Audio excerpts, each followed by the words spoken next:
안녕하세요. EB 모빌리티 팀을 맡고 있는 리서치 센터의 이문영입니다. 오늘은 2021년 하반기 모빌리티 산업 전망을 말씀드리겠습니다. 저희는 세 가지 아이디어를 가지고 모빌리티 산업에 대한 하반기 전략을 제시하고자 하는데요. 첫 번째는 기타 신흥시장의 수요 랠리입니다. 기타 신흥시장은 중국을 제외한 브라질, 아중동, 중남미, 러시아 등을 포함한 시장을 얘기하는데요. 기타 신흥시장은 대부분 원자재 기반의 경제 구조를 가지고 있죠.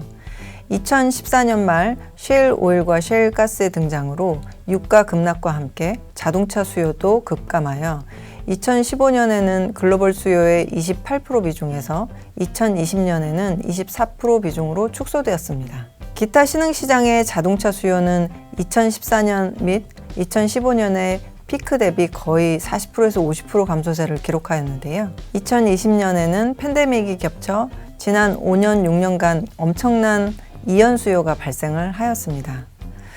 이에 따라서 올해 하반기부터 2022년까지 가파른 수요 회복이 예상됩니다. 2021년 들어서는 글로벌 경기 회복 기대감과 함께 원자재 가격도 한 차례 랠리를 펼쳤죠. 그래서 이 기타 신흥시장에 경제적 여유도 생긴 상황입니다. 올해 4월까지 현대차, 기아의 중국을 제외한 기타 신흥시장의 판매 성장률을 보면요, 50%를 기록하였는데요. 바로 이 지역이 글로벌 판매 회복을 견인하고 있습니다.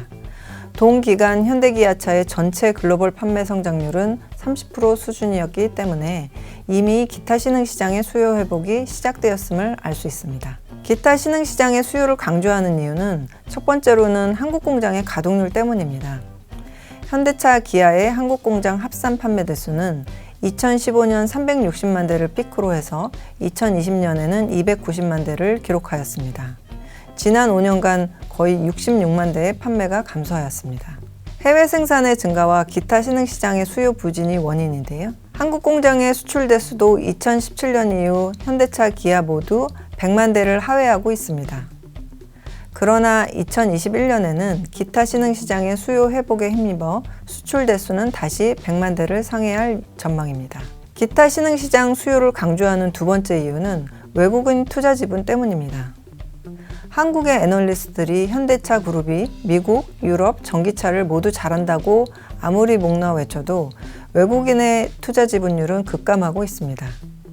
특히 현대차의 외국인 투자 지분율은 30%를 하회하며 지난 10년간 중 최저치입니다. 현재 글로벌 모빌리티 업종 내에서도 지역별 수요 회복 순서에 따라 순환매가 진행 중입니다.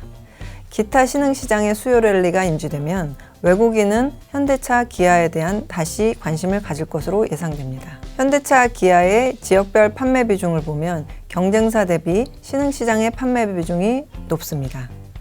중국을 제외한 기타 신흥시장의 판매 비중도 30%를 상회하여 외국인 투자자 관점에서는 신흥시장의 수요 랠리에 투자하는 방법은 현대차, 기아가 유일하다고 보여집니다. 두 번째 아이디어는 반도체 부족 피크아웃 이후에 완성차 업체가 차량 생산을 크게 늘릴 것으로 예상되는 데서 옵니다. 이에 따라 부품주의 수혜가 예상됩니다. 5월 말 기준 현대차, 기아의 글로벌 재고와 미국 시장 재고는 2014년 이후 최저치로 하락한 상황입니다. 특히 미국 시장에 동반 진출한 부품사의 수혜가 예상됩니다. 주요 시장 중 미국 시장이 가장 낮은 재고 수준을 기록하고 있어 하반기 생산 증가가 기대되기 때문입니다. 또한 현대차 그룹은 2025년까지 미국에 74억 달러를 투자하겠다고 발표한 바 있습니다. 전기차 공장을 설립할 가능성이 높기 때문에 중장기적으로 부품사도 매출 성장이 예상됩니다. 세 번째 아이디어는 사상 최고치를 경신 중인 중고차 가치에서 찾았습니다. 4월 미국 소비자 물가 지수가 발표되면서 중고차 지수가 크게 주목을 받았습니다.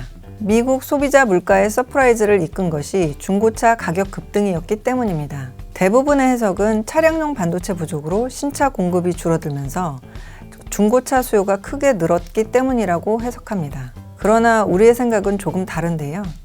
전기차로 전환되는 과정에서 일부 소비자들은 신차 구매를 늦추기도 하고 중고차를 선택하기도 할 것이기 때문입니다. 이미 전기차 전환은 거스를 수 없는 트렌드이고 향후 2-3년간 200개가 넘는 차종이 전기차로 출시됩니다. 상당수의 소비자는 현재 내연기관차 구매 시 5년이나 6년 뒤에 중고차 가치 하락 부담이 있을 거고요. 2, 3년 뒤에는 전기차가 출시가 급증을 하는데 당연히 마음에 드는 전기차를 선택할 수 있을 것입니다. 그래서 전기차 출시를 기다리면서 중고차를 선택하는 수요가 분명히 있을 것으로 예상되면서 중고차 가치는 계속해서 강세를 유지할 것으로 예상됩니다.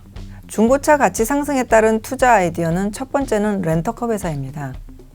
렌터카는 이동 수요의 급증에 따른 영업 실적의 향상도 기대되지만 보유하고 있는 렌터카를 중고차 시장에 판매할 때 중고차 가치 상승에 따른 수혜도 기대할 수 있습니다.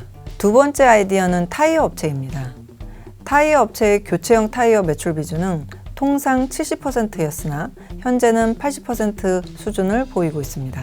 교체형 타이어의 수익성이 신차용 타이어 대비 훨씬 더 높기 때문에 타이어 업체의 실적 호조가 예상됩니다. 세 번째는 현대차의 금융부문 이익 증가입니다. 한국과 미국의 리스 차량을 매각하는 과정에서 중고차 가치 상승에 따른 수혜와 리스된 차량의 가치 상승에 따라 평가이익 증가를 기대할 수 있습니다. 이상으로 하반기 전망에 대해서 간략하게 설명드렸습니다. 좀 더 자세한 내용은 6월 1일 발간된 리포트를 참고하시기 바랍니다. 감사합니다.